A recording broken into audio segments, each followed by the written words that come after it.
Senhores ministros, não permitamos, em hipótese alguma, criarmos, neste processo, uma versão brasileira e atualizada do emblemático caso Dreyfus. No recente julgamento de Jair Bolsonaro, o advogado de defesa Paulo Cunha Bueno acionou um símbolo clássico de erro judiciário durante sua sustentação oral. Parte da opinião pública não entendeu o paralelo feito pelo advogado, mas os magistrados que ali estavam conhecem bem a referência famosa em faculdades de Direito e Jornalismo. Afinal, quem foi Alfred Dreyfus? Venha entender com a Brasil Paralelo um dos momentos mais marcantes da história da França e por que ele ainda é lembrado, mais de 100 anos depois, como símbolo de injustiça política. Para entender a força e os limites desta analogia, é preciso voltar até 1894. O capitão Alfred Dreyfus era um oficial do exército francês de ascendência judaica. Ele foi acusado de traição e preso por ordem do primeiro-ministro da França. Em 22 de dezembro de 1894, foi condenado à prisão perpétua por, supostamente, ter vendido segredos militares à Alemanha, que era inimiga da França na época. O caso nasceu após a descoberta de um bordereau, palavra francesa que significa memorando. Trata-se de um bilhete sem identificação apreendido na embaixada alemã, listando documentos militares secretos da França. A única pista para identificar o traidor seria a letra do autor da mensagem. A inteligência militar, através de uma perícia, associou a caligrafia do documento ao capitão Dreyfus. Foi o suficiente para definir a sentença. Humilhado diante da sua tropa, teve seus distintivos arrancados de seu uniforme e seu sabre, símbolo de honra militar, foi partido em dois na frente de todos. Após a cerimônia de degradação pública no pátio da Escola Militar de Paris, Dreyfus foi mandado para o trabalho forçado na terrível prisão da Ilha do Diabo, na Guiana Francesa. O caso gerou uma das maiores crises na Terceira República da França e abalou a confiança no exército. Como pano de fundo, havia a ascensão do antissemitismo naquela região. Afinal, Dreyfus era judeu. A defesa teve sérias dificuldades para atuar, porque boa parte dos documentos que formaram o dossiê de acusação tinham o status de secreto, ou seja, eles não tiveram acesso pleno às provas utilizadas contra o capitão.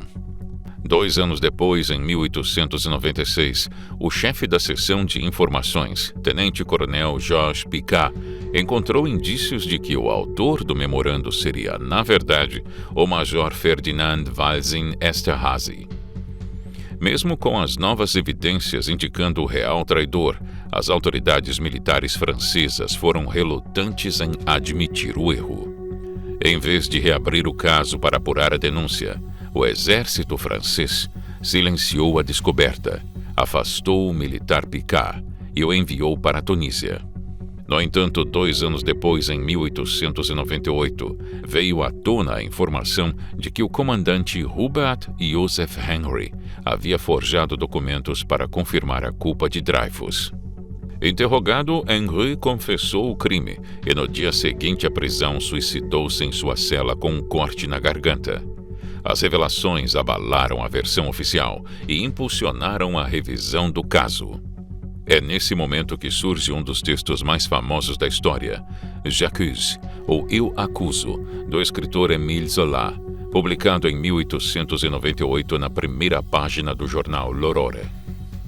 Em uma carta aberta ao presidente da França, o escritor acusa o exército e a justiça da França de abuso de poder, ao forjarem provas para condenar um homem inocente. Como resposta, o alto comando francês sentenciou Zola à prisão por difamação e ele acabou se exilando na Inglaterra. Mas mesmo distante, as palavras do escritor tiveram o efeito pretendido, obrigando o sistema a encarar o caso. A situação dividiu a França. De um lado, os que defendiam a inocência de Dreyfus. Do outro, aqueles que genuinamente acreditavam que ele era culpado. Curiosamente, entre os defensores do capitão francês, estava Rui Barbosa, então exilado em Londres por causa da ditadura de Floriano Peixoto. Rui redigiu uma carta no Jornal do Comércio, relatando as dificuldades que há na luta contra um sistema judiciário, que tem como premissa a condenação. Segundo ele, quando se parte do pressuposto de que o réu é culpado, o que se tem na sequência é sempre uma farsa fantasiada de devido processo legal, e a condenação é inevitável. Rui assinalou ainda que a punição do capitão Dreyfus era uma rebuscada e caprichosa desumanidade, o que o deixava revoltado. Passaram-se 12 anos da prisão, até que os familiares e apoiadores do capitão de artilharia conseguissem provar sua inocência. Em sua defesa, alegaram que ele tinha sido usado como bode expiatório e que as provas apresentadas eram completamente falsas.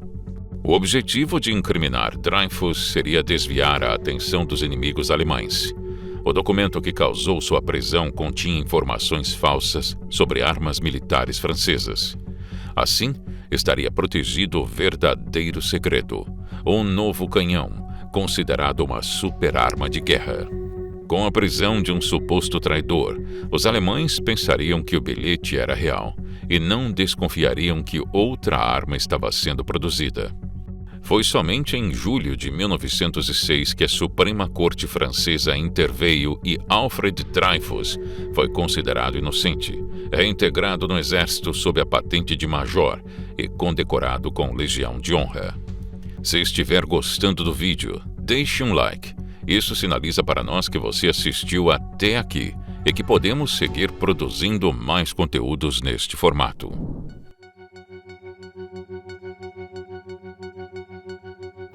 Nós não podemos, em hipótese alguma, excelências, permitir que entendam que a esta corte ou este juízo terá faltado a atenção à gravidade desse caso e à falta de elementos que possam imputar ao presidente Jair Bolsonaro os delitos que lhe são direcionados na denúncia. Senhores ministros, não permitamos, em hipótese alguma, criarmos neste processo uma versão brasileira e atualizada do emblemático caso Dreyfus. Curiosamente, também capitão de artilharia, curiosamente acusado de crime contra a pátria, curiosamente condenado com base num rascunho de documento apócrifo, curiosamente teve seu exercício de defesa constrangido em determinada altura e, inegavelmente, um dos casos que representa uma cicatriz na história jurídica do Ocidente. Senhores ministros, a absolvição do presidente Bolsonaro é imperiosa para que não tenhamos a nossa versão do caso Dreyfus. Muito obrigado. É nesse contexto que o caso Dreyfus foi evocado. No entanto, essas semelhanças não são unanimidade entre os analistas. Segundo o professor Diego Nunes, da Universidade Federal de Santa Catarina, a comparação não faz sentido. Ele destaca que Dreyfus foi vítima de perseguição religiosa e militar, o que não se aplicaria à situação do ex-presidente brasileiro. Diferente de Bolsonaro, Dreyfus sofreu uma perseguição antissemita pelo fato de ser judeu. Ele era um capitão sem projeção política e conseguiu provar que as provas usadas para condená-lo eram falsas. Alfred Dreyfus foi anistiado anos depois de sua condenação injusta. No caso de Bolsonaro e seus apoiadores, o debate sobre anistia começou antes da condenação. Ambos os debates dividiam opiniões. A última vez que o Brasil adotou o dispositivo da anistia foi em 1979.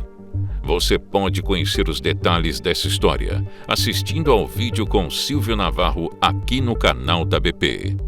Você já conhecia a história do capitão Dreyfus? Acredita que ela tem alguma similaridade com o julgamento das ações que envolvem o ex-presidente e os outros réus? Deixe sua opinião nos comentários e até o próximo vídeo. Você sabia que a Brasil Paralelo não é apenas um canal no YouTube? A Brasil Paralelo tem um streaming completo, com produções originais que você não encontra em nenhum outro lugar. Um catálogo de filmes selecionados e mais de 90 cursos em diversas áreas do conhecimento humano. Nossas produções buscam a verdade histórica e levam esclarecimento a todos os brasileiros, unindo educação e entretenimento. Tudo é feito de forma independente, sem aceitar nenhum centavo de dinheiro público. Por isso, só conseguimos tirar nossas produções do papel graças ao apoio das pessoas que decidem assinar a BB e liberar acesso ao nosso streaming com conteúdo exclusivo. Cada assinatura nos permite chegar mais longe na transformação cultural do Brasil. Toque no link deste vídeo e junte-se a nós. Seja um membro da Brasil Paralelo hoje mesmo.